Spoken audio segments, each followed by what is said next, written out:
ये शीर्षागंज की एक ज्वेलरी शॉप का सीसीटीवी फुटेज है।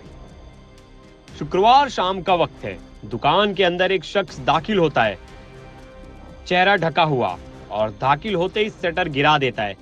दुकान के मालिक राकेश जैन जैसे ही कुछ समझ पाते, इससे पहले ही उनके सामने तमंचा तान दिया जाता है। जैसे ही राकेश कुछ कहने की कोशिश करते हैं, लुटेरे उनके सामने थैली फेंकता है और धमकी देता है कि अगर उसने गल्ले का पूरा कैश थैले में नहीं डाला तो वो गोली मार देगा। मजबूर होकर राकेश ने तिजोरी में रखे 50,000 रुपए लुटेरे के थैले में रख दिए। लूट को अंजाम देने के बाद ये बदमाश ऐसे भागता है मानो कि उसे किसी का डर ही नहीं। कुछ ही सेकंड्स में 50,000 की नकदी लेकर बाइक पर बैठा और फरार हो गया। घटना के बाद दुकान के बाहर व्यापारियों की भीड़ जुट गई। इलाके में दहशत का माहौल है। सूचना मिलते ही थाना पुलिस घटनास्थल पर पहुंची और मामले की जांच शुरू कर दी। दुकान के अंदर लगे सीसीटीवी कैमरे में लूट की पूरी वारदात कैद हो चुकी है, जिसे पुलिस अब जांच का अहम हिस्सा बना रही है। देखिए, अभी ये सूचना प्राप्त हुई थाना शीर्षागंज पुलिस को कि जो मेन बाजार हमारा है यहाँ पर, इसमें एक ये राकेश जी है जिनकी सराफे की दुकान है। ये दुकान पर बैठे हुए थे तो एक व्यक्ति जिसने अपने को शॉल से कवर कर रखा था वहाँ पर आया। उसके पास एक तमंचा था, उसने इनको दिखा के इनसे पैसों की डिमांड की। तो इन्होंने उसमें से 50,000 रुपये निकाल के उसको दिए हैं।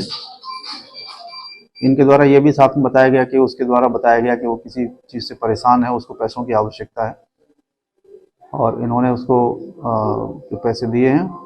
वो अकेला एक व्यक्ति वहाँ आया है दुकान के अंदर, उसने शटर बंद किया और उसके बाद वो वापस अपनी बाइक से वहाँ से चला गया। अभी आसपास के जितने भी कैमरे हैं उनको देखा जा रहा है, उनकी फुटेज को, उसकी बाइक को भी ट्रेस कराया जा रहा है। जल्दी ही इस घटना का अनावरण किया जाएगा। शीर्षागंज में यह घटना शुक्रवार शाम को हुई, जब राकेश जैन अपनी दुकान पर अकेले थे। उनका मकान भी दुकान के ऊपर ही है, लेकिन बदमाश ने इतनी जल्दी में वारदात को अंजाम दिया कि किसी को इसकी भनक तक नहीं लगी। पुलिस अब इस फुटेज की मदद से आरोपी तक पहुंचने की कोशिश कर रही है।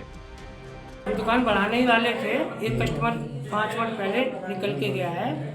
उसके जस्ट बाद एक लुटेरा आया जो कि मुंह पे कपड़ा बांधे हुए था। उसने सीधा आके शटर बंद किया और बैग मेरे काउंटर पे फेंक दिया। बोला 2 लाख रुपए इसमें डाल दो। मैं उसके हाथ जोड़ने लगा। मैंने कि 2 लाख तो मेरे पास नहीं पे, अपने पास से निकाल के उसके बैग में डाल दिए। अच्छा, फिर फिर क्या हुआ? तमंचा शटर खोल के चला गया। उसने तमंचा रख दिया था मेरे माथे पे। अच्छा, भय के कारण आपने रुपए दे दिए? हाँ। और रुपए लेकर चला गया? हाँ। राकेश जैन जो इस वारदात के पीड़ित है, उन्हें उम्मीद है कि पुलिस जल्द से जल्द आरोपियों को पकड़कर उन्हें न्याय दिलाएगी। लेकिन शीर्षागंज के व्यापारियों के लिए ये घटना एक सबक भी है। दुकानों में सुरक्षा व्यवस्था मजबूत करना बेहद जरूरी हो गया है। ये पहली बार नहीं है जब शीर्षागंज या फिरोजाबाद में इस तरह की लूटपाट की घटना हुई हो। पिछले कुछ महीनों से इलाके में अपराधियों का मनोबल लगातार बढ़ता जा रहा है। व्यापारियों के लिए चिंता की बात यह है कि अपराधी बेखौफ है और सुरक्षा का कोई खासा इंतजाम नहीं दिखता। अब देखना यह होगा कि पुलिस इस केस में कितनी जल्दी कार्रवाई करती है और क्या इलाके में इस घटना के बाद सुरक्षा के पुख्ता इंतजाम होते हैं या नहीं। बदमाश की तलाश जारी है और सीसीटीवी फुटेज की मदद से पुलिस जल्द ही आरोपियों तक पहुंचने का दावा कर रही है। लेकिन व्यापारियों में इस घटना के बाद डर का माहौल बना हुआ है। ब्यूरो रिपोर्ट, क्राइम तक।